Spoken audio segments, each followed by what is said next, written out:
Have you ever wondered why some people seem to possess a calm, resilient strength that transcends personal suffering?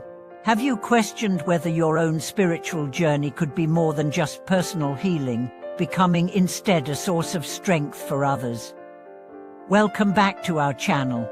It's a joy to have you join us again for another profound exploration into the deeper layers of spiritual wisdom and practice. Today, we are diving into a subject that transforms spiritual theory into living reality: how compassion, or what is often referred to as great compassion, can evolve from a mere concept into the foundational force that propels your spiritual journey forward. This isn't just about feeling sorry for others. This is about cultivating a powerful, unwavering motivation that not only deepens your meditation, but expands your purpose toward benefiting all beings. We are going to explore how real compassion fuels spiritual awakening, supports mindfulness, and ultimately becomes the essential bridge between personal enlightenment and the path of the Bodhisattva. By the end of this video, you will understand how compassion, when truly awakened, can become the inexhaustible energy source of your practice and transform your life from within.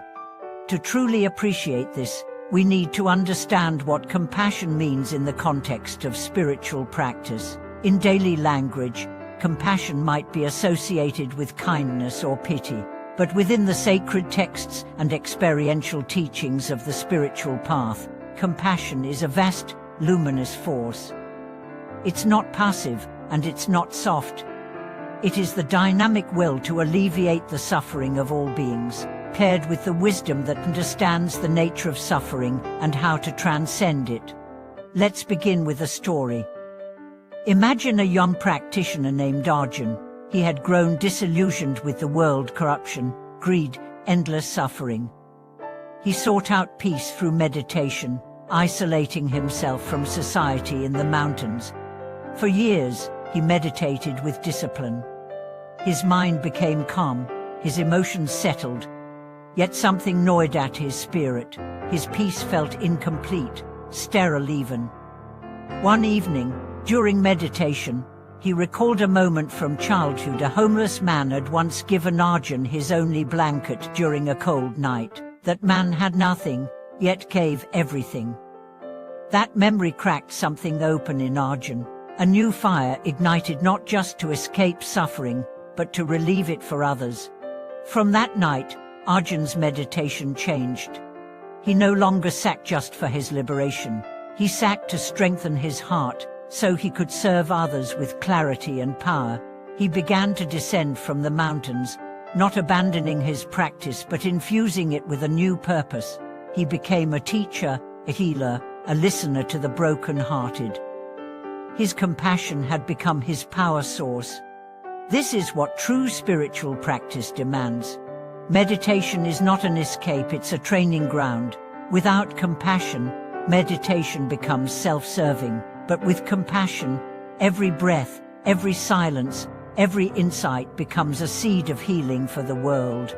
Compassion transforms spiritual discipline from a self-improvement project into a sacred offering. The great spiritual masters all walked this path. The Bodhisattvas, enlightened beings, who choose to remain in the cycle of rebirth to help all beings, embody this principle. They don't meditate to rise above others, they meditate to serve more deeply. They don't seek power for its own sake, they harness inner strength to uplift those still in darkness. And yet, many practitioners struggle with this idea. Compassion can feel overwhelming, especially in a world filled with pain. We fear that opening our hearts will drown us in sorrow. But authentic compassion is not emotional burnout. It is not martyrdom. It is clarity with love. It is fierce and wise. It does not collapse under the weight of others' suffering, because it is anchored in deep inner stability. This is why meditation is essential. Meditation builds the container for compassion. It steadies the mind, calms reactivity, and reveals the impermanence of pain. But the purpose is not to build a fortress of detachment. The purpose is to return, heart open, ready to serve. Just like Arjun, we must come down from the mountain. Meditation is not the end. It is the beginning of real engagement. Imagine now another practitioner, who began her journey not in silence, but in activism. She was driven to change the world, protesting, organizing, advocating. But burnout struck fast. She was exhausted, bitter, losing hope. A mentor suggested meditation. At first, Maya resisted. She believed stillness was apathy. But as she sat day after day, her anger softened. She discovered the root of her suffering was not the world's injustice alone, but her attachment to fixing it her way. Through mindfulness, Maya learned to act not from rage, but from love. Her activism transformed.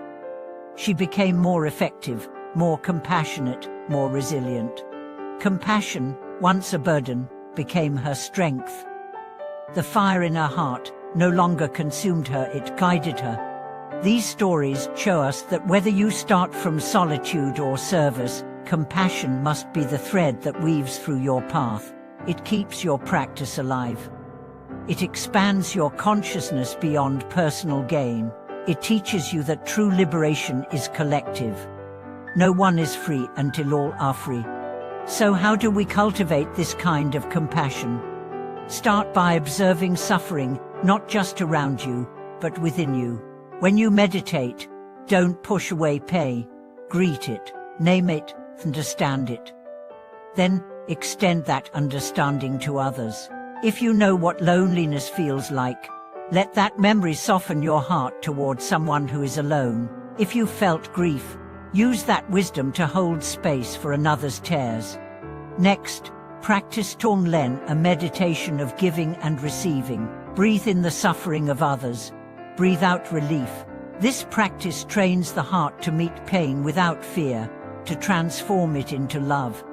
Also, study the lives of great compassionate beings, Mother Teresa, the Dalai Lama, Thich Nhat Hanh. These are people who combined fierce commitment with deep tenderness.